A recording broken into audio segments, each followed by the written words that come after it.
এখন পুৰণি অসমীয়া কথাছবি হৈছে অপৰাজেয় আৰু এই অপৰাজেয় ছবিখনৰ লগত হাউলিৰ কিছু পুৰণি কথা জড়িত হৈ আছে। আজিৰ ভিডিঅ'টোত আপোনালোকক তাকেই জনাবৰ চেষ্টা কৰিছোঁ।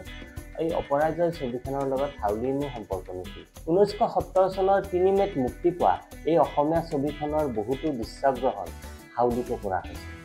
সত্ৰনগৰী বৰপেটাৰ পটভূমিত ৰচনা কৰা হৈছিল এই অপৰাজেয় অসমীয়া কথাছবিখন।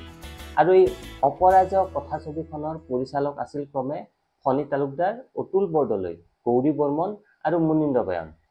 ছবিখনৰ বহুতো দৃশ্যগ্ৰহণ বৰপেটা অঞ্চলত কৰা হৈছিল। ছবিখনৰ বহুতো দৃশ্যগ্ৰহণ হাউলিতো কৰা হৈছিল আৰু এই ছবিখনৰ দৃশ্যগ্ৰহণবোৰৰ লগত জড়িত থকা এজন ব্যক্তি আছিল হাউলিৰে এজন প্ৰখ্যাত সংগীত শিল্পী নিৰঞ্জন দা, যাক সকলোৱে নিৰু দা বুলি জানিছিল। তেখেতে এই অঞ্চলত হোৱা বিভিন্ন দৃশ্যগ্ৰহণৰ বিভিন্ন কামত তেখেতে সহায় কৰিছিল।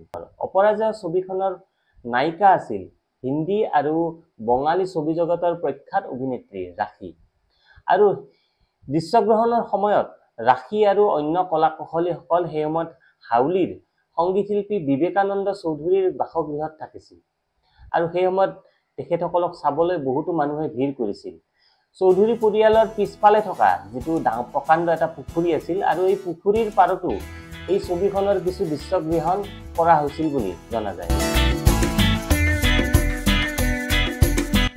ইয়াৰ উপৰি কেইটামান দৃশ্যগ্ৰহণ মানাহ আৰু কিছু দৃশ্যগ্ৰহণ বেকী নদীৰ পাৰতো কৰা হৈছিল বুলি জনা যায়। হাউলি চাৰিআলিতো তেখেতৰ ছবিখনৰ দৃশ্যগ্ৰহণ কৰা হৈছিল। নায়িকাগৰাকীয়ে চাহ বাগানীয়া ভেষত যি শ্বুটিং কৰিছিল, সেই শ্বুটিং চাবলৈ বিভিন্ন ঠাইৰ পৰা মানুহে চাবলৈ আহিছিল আৰু ভিৰ কৰিছিল বুলি জনা যায়।